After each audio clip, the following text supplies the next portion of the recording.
I'm Amy Simpson. I'm the Digital Communications Manager with Indiana Soybean Alliance. I'm going to have you each introduce yourself and tell us a little bit about who you are. Yeah, my name is Jenna Scott, and this is my family farm. I will be the second generation to run this farm. We are a row crop operation with about 1,500 acres of corn and soybeans, and we are also a specialty crop production. We are a greenhouse, and we produce 52 million transplants annually that get sent to farmers across the Midwest to be put in the field and then make their way back to your grocery store. And I'm Joe Rorick. I'm an agronomist with Purdue Extension in partnership with the Indiana Soybean Alliance. So I go out and I'm a soil scientist by training. I go out and help farmers grow their crops better. Joe, broadly, can you tell me, explain a little bit about how soybeans are grown? So it's not a lot unlike how you might garden with a plant, but on a much broader scale, right? So a farmer might have hundreds of acres of soybeans that he's going to plant. So he has, it starts in the spring after most of the danger of frost has passed, and that farmer will take a planter out, and that planter opens up the ground, puts the seed in the ground, and closes the soil back over that seed. And from there, hopefully you get a little rain, and that soybean will grow then. Throughout the season, that farmer might need to decide if he needs to, spray or use other methods of keeping weeds out of the field to protect the yield of that crop.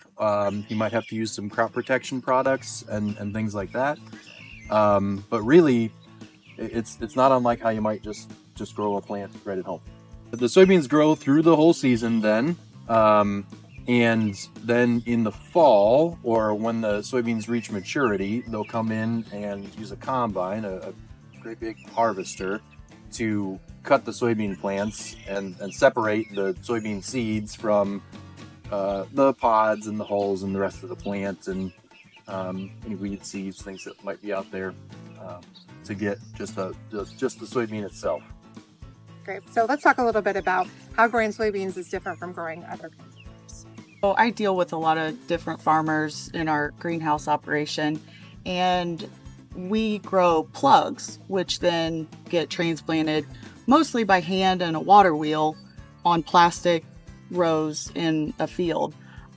It's a very labor-intensive situation. It's different from soybeans, where soybeans you load up your planter, you can kind of be a one-man operation and just go out and plant hundreds of acres in a day, where, in a specialty crop situation, you got to have, plugs and labor and perfect conditions. You can't have any frost. It's a very different mindset, maybe from a row crop farmer. And what does a soybean farmer consider when planting, growing, and harvesting a soybean? For me, it's very weather related. You're looking at 10-day forecast, you're walking your fields, looking at your, soil moisture, your soil temperature. And then in the fall, you're looking at, okay, is my moisture level in my beans correct? Or am I going to get too much of a dock if I go too early, and things like that when I haul them to the elevator. So that's, for me, what I look at. And pretty much, during the summer, making sure that conditions are proper and weeds are at a, manageable level, no pests and damage that way. Yeah. How many miles do you guys cover? We're all in Delaware County, thankfully. So most of our farms are within, I would say, no more than 15 miles from where we're at. But within that, we grow about 1,500 acres. So in a split between corn and soybeans, we try and keep a nice rotation. We do 50 acres of wheat, or if we want to ditch some ground, we'll put some wheat in, but not a whole lot. Here in Indiana, at least, most of our farmers plant corn and soybean rotations, just as you do. So on one field, it'll be soybeans one year and go to corn the next, and back to soy the year after that. depending on the spread of their farm, maybe they got rain and the soil's too wet on the northern part of the farm, but down in the southern part, there's weeds that need sprayed or terminated another way. There's soil moisture conditions and how early is it in the planting season, how late is it in the planting season, do they need to switch to a soybean with a shorter growing length to account for it being a later planting? Are they going to use herbicides on that crop to help control weeds? What herbicides are they going to use, and can those soybeans tolerate those herbicides? Are they doing their own spraying? There's the days of old MacDonald on the farm are sort of gone. It's a little disingenuous to think of farmers that way. Old MacDonald has a data-driven bottom line now. There's a lot of information that is available and can be used and needs to be used to consider how that crop is going to be grown that year. That's a good point. A good reminder. And you talked a little bit about this. Anything else you want people to know about the difference between being in the field and considering all those factors, and then the different factors you have to consider in the greenhouse? Yeah. I think there's almost a disconnect between row crop farmers and maybe farmers that I send my plants to, because I can walk in my local grocery store and look on a sticker on a watermelon. Hey, I know that farm. I know where that watermelon came from, and I can make that connection back to my own farm. And then I can tell people my story, like, hey, I grew that plant that went to that farmer. Now you're taking it home to your family. It's full circle. I feel like row crop farmers have a hard time with that because it's their corn and soybeans get put into so many different products, but there's not my family farm label on that. And there's a hard story to tell there.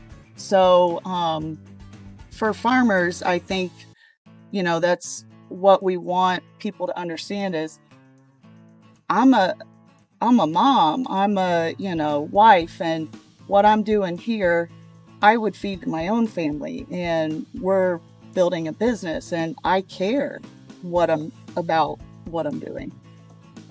That segues perfectly into talking a little bit about sustainability. The word sustainability is frequently used, but not always understood, and it means something different to different people. What does it mean to each of you? I feel like sustainability gets wrapped into a lot of things with cover crops and what's in the field and things like that. For me, I maybe look at it a little differently.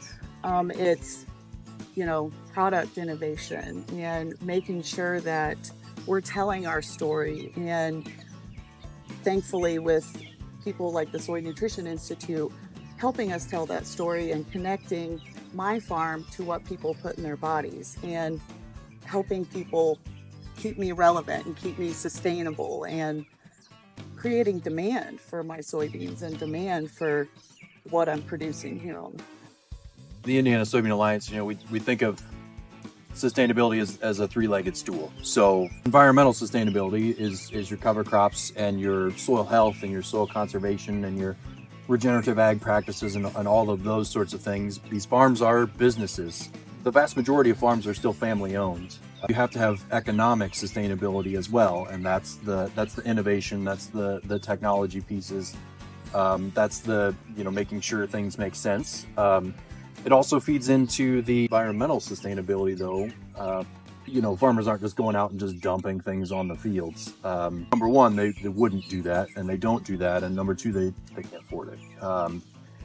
And then the third leg of that stool is then the social piece, right? So making sure farmers are integrated into their communities, and they are core parts of their communities. Agriculture has been a core of the country since its very start, right? So, farmers want to be good stewards of the land and part of their community. And so, those social, environmental, and economic pieces are kind of how we think of sustainability. What practices do soybean farmers utilize on their farms to be environmentally sustainable? We started integrating cover crops in the last couple of years due to research showing how it can impact your soil health and the longevity of your farm. And we've always, for a long time, been no-till. No-till's been probably the biggest practice on our farm for the longest amount of time. We've seen really good results from a weed pressure standpoint from our cover crop use, and we have really heavy clay soils here, so we need help with any drainage we can get. And we're always looking to move our farm forward. It's great to know that I'm leaving it better every time that I integrate a practice for hopefully my children to do this one day. Tell us a little bit about what goes into soil health and why it matters to people. I can take that one. Yeah, we think about soil health as the continued capacity of a soil to function, right? So recognizing that the soil is a living ecosystem and sort of managing it differently, understanding that practices that farmers do or don't do to the soil can have an effect on that ecosystem, right? So learning to farm with the ecosystem in that soil. Cover crops, like Jenna and her family do, are very important. That's a key piece of that. Other inputs, the integration of manures and livestock sometimes is a common one that folks will do. No-till, the reducing tillage of the soil reduces disturbance of that soil, and is a very, very common soil health practice and quite important one. By reducing when you till the soil, you loosen it up, and then it can be susceptible to loss, right? So if you're not tilling it, it helps to hold it in place. And then if you add a cover crop on top of that, then you have a living root growing in that soil, helping to feed that biology and support the biology in it. But you're also protecting the soil too then, and kind of putting an armor over it. Perforated tile drainage is a common practice here in Indiana and really across the Midwest as well. Often in the spring, our soils are too wet to get into the field to plant. So farmers will install a tile drain, it's called, kind of like a downspout on a gutter, but with holes poked in it so that you install that in the soil so water can drain to it and drain out of the field. Allow farmers to get into the field and plant earlier in the season. It helps to reduce the amount of compaction in the field. Equipment is big and heavy these days. On a wet soil, it will smash down and compact and create conditions that are not conducive to good crop growth. So tile drainage is a big one, but it can also create pathways where nutrients can be lost from the field. So that's why cover crops are important, and other nutrient management practices can be really important to prevent those assets on a farm from causing more harm and unintended consequences. Do you want to make the comparison soil health, soil conservation, and how they're related?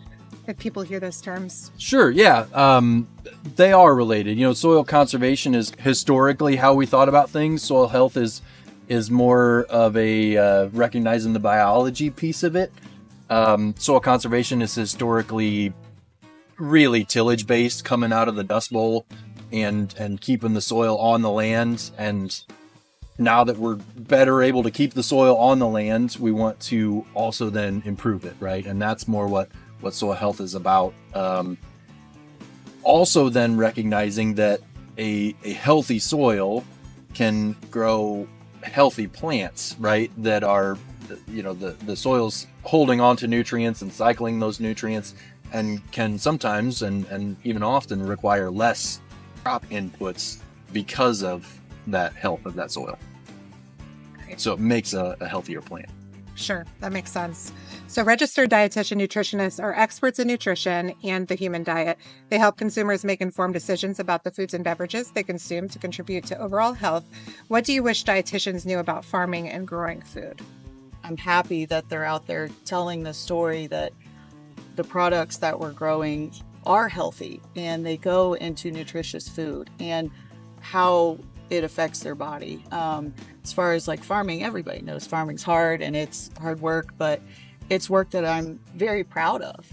I enjoy producing a crop that I know goes globally, that it is not just, something here local. It is something that travels around the world and affects, feeding the entire world. So we're here on your farm, and this panel is really about connecting where the soybean comes from and connecting it with eventually consumers and the dietitians who work with patients. What would you want them to know about that process? Yeah, definitely the care that I put into my crop, and when I deliver it to the elevator, I really do think about where it's going to end up. Is it going to be fed to an animal that then gets, into your home that you feed to your family? Or is it going to be put into oil that, something gets fried in, or a salad dressing, or there are many different applications. And I appreciate when all those applications are spelled out to the average consumer that, hey, you eat these soy products that farmers here in the U.S. are growing and they care about, and they want to keep soy front of mind because, again, sustainability, that helps my family and my farm be economically viable and stay relevant. And then last question. So for people listening to this panel, what is the one thing you would want them to take away? For me, it's connecting a person and a story to what they do in their everyday life. It's not, like you said, big corporate conglomerations. I'm like I said, I'm a mom, I'm a wife, I'm a daughter. I'm trying to run a business as well as, feed the world. You're not out here doing it alone either, right? You've got agronomists that help you. You've got family that helps you. You've got a whole community around you here that's doing it with you. That also connects right back to the plate then too, right? The companies that are buying your soybeans are interested in where those soybeans came from and where those soybeans are going. And maybe that's directly to a plate through, a tofu or a tempeh or a direct application that way. Maybe it's a crushing process where it's going to get the oil extracted out of it and become meal for animal feed. Maybe it's going to then become a soy protein isolate that can be used to increase the protein content of other foods then. A soybean is a really amazing thing. You look at a block of tofu that's a little underwhelming as it stands, maybe, right? Depending on how you're thinking of it. But it's really an amazing, that plant can grow out in the field with no applied nitrogen to it. It's got a bradyrhizobium bacteria that it creates an association with that pulls nitrogen out of the air and fixes it and provides that nitrogen to the plant that gets that bacteria sugar back to feed itself. So, soybeans are more sustainable that way because they make their own fertilizer. Right up through then, it takes less total inputs than some of our other crops and becomes this amazing soybean that can go right on a plate, can get used in all these other things, can get shipped all over the world to help create a cost-effective and nutritious product for people. All right, so thank you both for being on this panel. We also want to say thank you to the Soy Nutrition Institute for putting on this webinar and letting us talk about soybeans and really making that connection from the farmer to the consumer. And just thanks for joining us today.